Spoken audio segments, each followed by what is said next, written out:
Denver 7 is continuing to follow the devastation in central Texas after historic flooding there.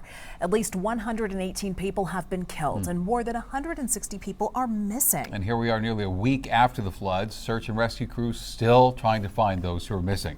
Now, some of the searchers include Colorado's Task Force 1, which was deployed to Texas this week.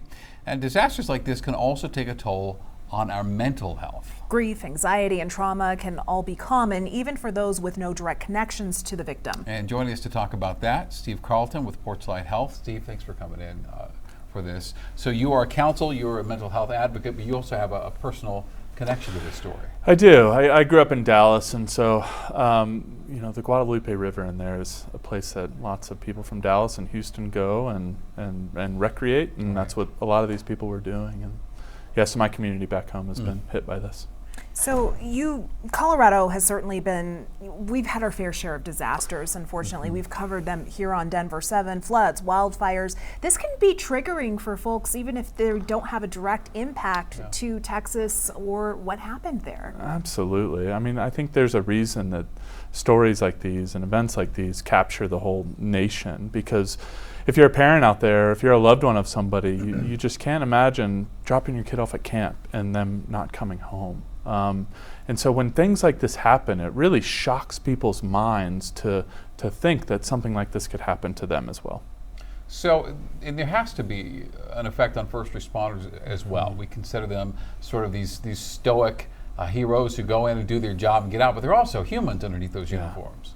You know, and it's a really good call out, because when we are dealing with a tragedy like this awful thing that happened, that came out of nowhere, that no one was expecting, all of these people step up. There are lots of heroes, as you said, out there, and the drain and the strain and the sacrifice that they're making, they're dealing with grief and loss for the people that are gone, and they're also dealing with the trauma of the work that they're having to do right now.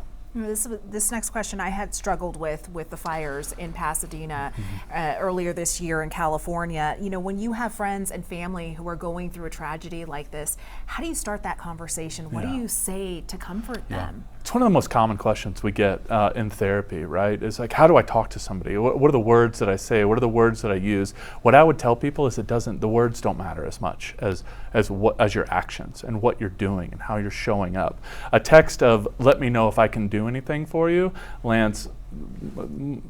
does not land as well as, can I bring you dinner on Tuesday? Can I drop some food off at your porch? Like, let's go have coffee on Thursday. Show up. That's the answer. Yeah, don't put an extra chore on them. No. You tell me what I can do for you. That's no, right. Just do something, because even if it's not exactly what they need, it'll be well received. Yeah, and I think anybody that's lost somebody knows that and has felt that, and much more appreciates people just doing things. Yeah. And listening. That's always important. That's right. Well, Steve Carlton with Porchlight Health, we appreciate your time and talking to us about this. Thanks for coming up. Thank you. Well, a Pueblo woman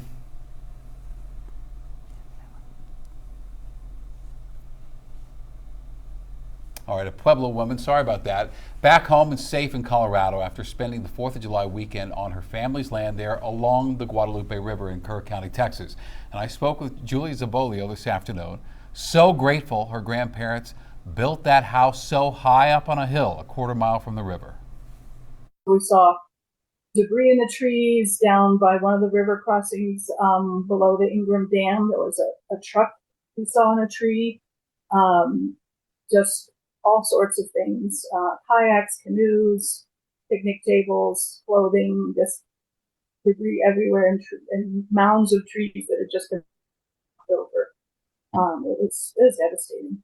All right, I hope you join us tonight at 10 o'clock. I'm going to have more of my interview with Julie as she tells me when she realized the extent of just what happened there. I cannot imagine. And we would like to thank all of you who have donated to help flood victims. So far, the Scripps Howard Fund has received $35,000 in donations from nearly 700 donors in at least 28 states. And if you would like to help out, you can scan the QR code on your screen. You can also text flooding to 50155.